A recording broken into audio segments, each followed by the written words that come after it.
Hello, John Piazzik. Let's do some Maryland Million previews. Going to be doing a little series over the next several weeks. You and me talking about some horses that are pointing at Maryland Million. That's coming up at Laurel Park, October 22nd. Classic here. Let's start off our little series talking about the Maryland Million Classic. John, I went back and looked, and it looks like all of the horses that ran in last year's Classic are currently in training. That, of course, doesn't mean they're all going to come to the Classic for any number of reasons, but they all appear to be in training, as does the 2020 champion, Monday Morning QB, who is now also back in action. I know you wanted to talk particularly about Ain't De Beer Colt.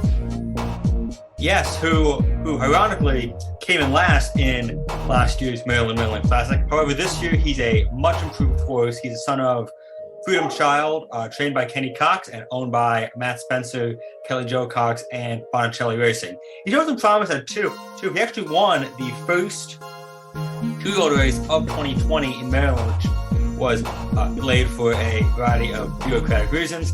Ended his fuel season for the second place finish in the Howard County Stakes.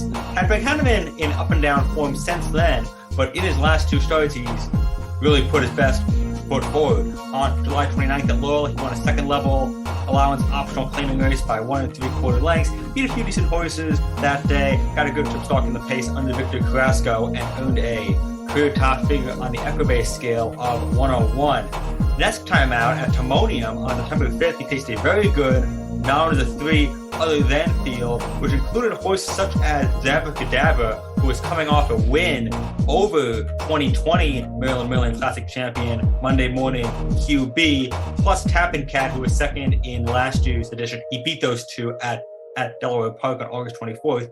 Also in that race was the Poser, who came in third in last year's Classic, and Ain't De Beer Colt got the edge over all of them. He stalked the pace, got up to win by a neck, earned another lifetime top Equibase figure of 102. There's a chance we could see him in Open Stakes company in his next start with an eye toward the October 22nd Classic. I think he's getting better at the right time. You know, he likes the track and blooms as a serious threat in this year's Classic. All right, Ain't De Beer Colt for Kenny Cox. Angel Cruz rode him last time, John, and it was kind of an emotional scene after they got the win in the three other than at Timonium, which both wrapped up the riding title at Timonium for Cruz, which he was excited about, and also kind of reunited Cruz with Ain't De Beer Colt, a horse he had ridden early in his career. And Kenny Cox told me that he had done a lot of work with him early in his career, so happy to get back on him and pilot him to victory against, as you said, a salty field. Absolutely, and Angel Cruz had a great Timonium season, so it was great to have Ain't De Beer Colt kind of be a capper to that, as it was one of the last races of the Timonium meet. And you have to figure that Cruz is going to keep the mount out at the fall, and it wouldn't be a surprise at all to see him in the Maryland Million Classic winner. So.